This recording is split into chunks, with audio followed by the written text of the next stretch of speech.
আজকের ভিডিওর মাঝে আমি আপনারা দেখাইমু সিলেট শহরের কাছে চা বাগানে বেষ্টিত লুকানো আছে এমন একটা লেক, যে জায়গার চারদিকে চা বাগান এবং মনোরম পরিবেশ। আর এই জায়গা আসলে দেখতেও অনেক নিরিবিলি।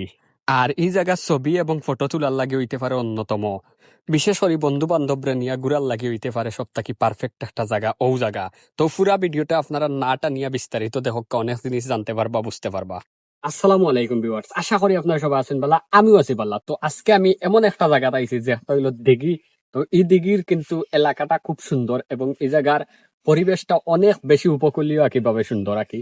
তো আমি কিতা হইতাম আপনারা, আমি পুরা ভিডিওর মাঝে সবটা দেখাই। এখন যে ফার্স্টে বল আমি যে জায়গার মধ্যে আইছি, এই জায়গাটা অনেক বেশি সুন্দর। তো ও গাছগুলা আসলে আমি মূলত চিনছি না, এগুলা সেম চার পাতার লাগান পাতা। তবে চার পাতার গাছ অত বড় হয় আমি জানি না, তবে ওইটাও পারে, কারণ সেম লাগে। আর এই জায়গার ওই দক্ষ পরিবেশটা কত সুন্দর, আর এই জায়গার গাছ সারি সারি গাছ থাকায় অনেক বেশি সুন্দর লাগে এন্ড খুব বেশি ভালো লাগে। ছবি তোলার লাগে পারফেক্ট একটা জায়গা। দেখো কত সুন্দর জায়গা, আপনারা দেখতে পারো আমার ভিডিওর মাঝে। তো গাইস, ঢুকার সময় আপনারা ফাইলিবা ওই দক্কা কত সুন্দর লাগে, এখান থেকে ঢুকতেও আলাদা একটা মজা লাগে। ও দক্কা এখান থেকে কত সুন্দর লাগে আপনারা দেখতে পারা। তো আমি সারা একটু ভিতরে হামাইয়া ওখান সারা একটু কি মনে এক্সপ্লোর করি আপনারা আমি ভিডিওর মাঝে দেখাই। এখন আমি যে এরিয়াত আছি, এরিয়া ওই দক্কা যে দিঘির লাগে আমরা অনেক বেশি কষ্ট করছি। আমি আর রাহিমও আছে আজকে আমার লগে।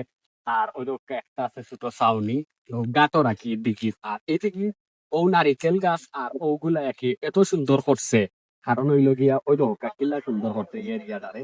আর বাতাস তো কইতে গেলে অনেক মজার একটা বাতাস। তো আসলে এটা জায়গা আর কি সিলেটের টাউনও ভিতরে যে আপনারা আইতে নাই, এটা জায়গা সব থেকে আইলে অনেক বেশি ভালো লাগবো। কারণ হইল গিয়া আপনারা সবসময় টাউনে তো থাকেন, বা টাউনে যারাও বিশেষ করিয়া থাকেন আমরা সিলেটও, তো সবসময় তা ফ্রেশ শরীর ফ্রেশ রাখতে হইলে ওটা জায়গা তাইতে হইব, বা আপনার মন ফ্রেশ রাখতে হইলে ওটা জায়গা তাইতে হইব। বাসটা টায়ার্ড লাগে, তো ওটা জায়গা তাইলে আপনারা খুব সুন্দর একটা ফিল পাইয়া যাইবা। আর ছবি তোলার লাগি সেটা একটা স্পট হইতে পারে ও জায়গাটা। আর আরেকটা জিনিস, এই জায়গা বিকালে ঘুরাঘুরির লাগি আরো বেশি স্পেশালিস্ট হইতে পারে। এখন আমরা যে সাইডে আইছি এখানে হইলো দিঘির অপোজিট সাইড। তো আমরা হো সাইডে দিয়েছি কি হো সাইড থেকে অপোজিট সাইড। ওদক্কা এই জায়গার ভিউটা কিলাম। এরপরে কত সুন্দর গ্রামীণ পরিবেশ আপনারা আইলে এই জায়গা দেখতে পারবা। আর আরেকটা জিনিস, ওই দক্কা এখানে চা বাগান আছে, এরপরে খাটল গাছ আর লেচু গাছ মিলাইয়া অনেক অসাধারণ একটা জায়গা হয়েছে এই জায়গাটা। তো এই জায়গাটা পর্যটনের লাগি অন্যতম সেরা একটা জায়গা। তো আজকে রাহিমও আছে আমার লগে অনেকদিন পরে, তো থে অনেক লেগুরাও থাকে, তবে ভিডিওত কমায় তোর লাগি। কিতা অবস্থা? অবস্থা বালা, কারণ এই যে একটা পরিবেশ খুব ভালো লাগছে। আপনারা আইবা, আইয়া পরিবেশটা জাস্ট উপভোগ করবো, আর কিছু করার নাই। আর ছবি হইব কিন্তু বাম্পার বাম্পার। ইনো ছবির লাগি কিন্তু অসাধারণ একটা জায়গা হইতে পারে আপনার লাগিয়া। এই দিঘির পরিবেশটা অনেক বেশি বেশি সুন্দর এন্ড ভালো লাগে। বিশেষ করে ও জায়গাটা আপনারা অবশ্যই একবার আইবা, কারণ এই জায়গাটা আমার কাছে ব্যক্তিগতভাবে অনেক বেশি ভালো লাগছে।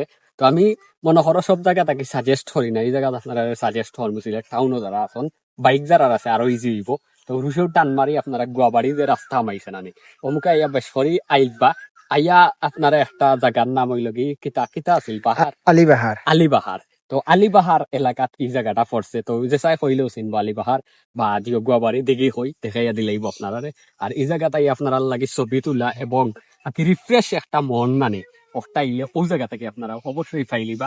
আইলে দেখবা সুন্দর গ্রাম এন্ড সুন্দর একটা দিঘি, এরপরে গাছ গাছালি, এরপরে চা বাগান, এরপরে পাহাড়, সবটা মিলাইয়া অসাধারণ একটা জায়গা।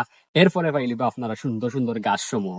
তো সবটা মিলাইয়া এই জায়গারে অনেক সুন্দরভাবে উপভোগ করতে পারবা। ততক্ষণ পর্যন্ত ভালো থাকা, সুস্থ থাকা, আল্লাহ হাফিজ।